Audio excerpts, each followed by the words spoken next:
You gotta hand it to Mexico. They have got some of the best directors in the world. Don't believe me? Look at the recipient of Best Director at the Academy Awards the last 5 or 6 years. We've had Alfonso Cuaron with Gravity, Alejandro Inarritu for The Revenant, and just last year, Guillermo del Toro with The Shape of Water. A smart man would know who to put his money on when it comes to predicting the winner this year.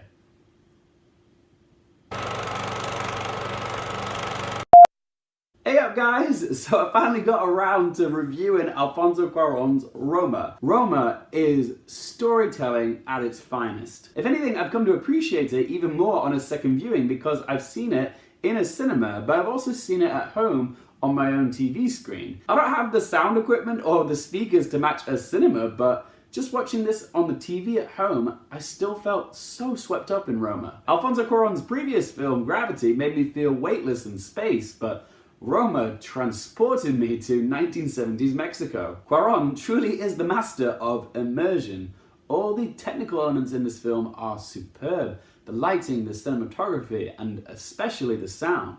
They all work succinctly with Alfonso Cuaron's direction to tell an intimate story but on an epic scale. Roma is written, directed, edited, and cinematographied, if that is even a word, by Alfonso Cuaron. And this is his first feature film since 2013's Gravity, which he won Best Director at the Oscars for. And after the phenomenal success of Gravity, a lot of people were expecting Alfonso Cuaron to go on to do even bigger and grander projects, but I think the whole world was taken aback by how he chose to follow Gravity with a story that's so much closer to his heart. A story inspired by his childhood experiences growing up in Roma, Mexico City, and the matriarch figures that helped shape him into the man that he grew up to be. Cuaron actually dedicated this film to his childhood maid called Lebo, and Roma tells the story of a woman called Cleo, who's played by Yalitza Aparicio, and she is also a maid who works for a middle-class family, and it's set in 1970s Mexico. Cleo is our focal protagonist, but her boss, Mrs. Sophia, who's played by Marina de Tavira, provides a nice contrast to Cleo and also reflects the film's themes of class and race. Cleo is from an indigenous background, but she loves Mrs. Sophia's children as if they were her own. She does everything a mother would do. She wakes them, she gets them ready for school, she cleans up after them, and she reads them bedtime stories. She really is a second mother to them, which reflects Cuaron's own experiences whilst he was growing up. She's simultaneously family, but at the same time she's not.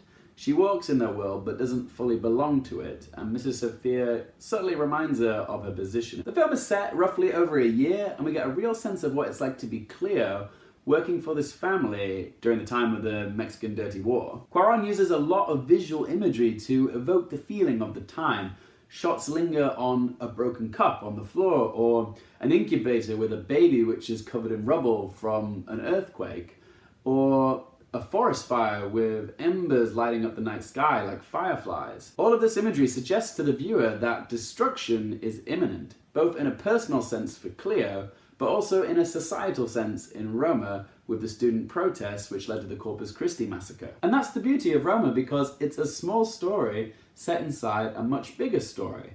It's a face amongst the crowd type film, one which takes an intimate look at a typically unseen individual and tells their story set to the backdrop of a nationwide chaos. There's so much raw emotion in Roma, mainly given to us through the knockout performance by Yalitza Aparicio, and it's the type of performance that just feels effortless. I mean, Cleo doesn't even speak that much in Roma, but Aparicio just holds you in her grasp all the way through, just with her quiet demeanor, her eye contact and physicality, the way she holds the children like they're her own flesh and blood.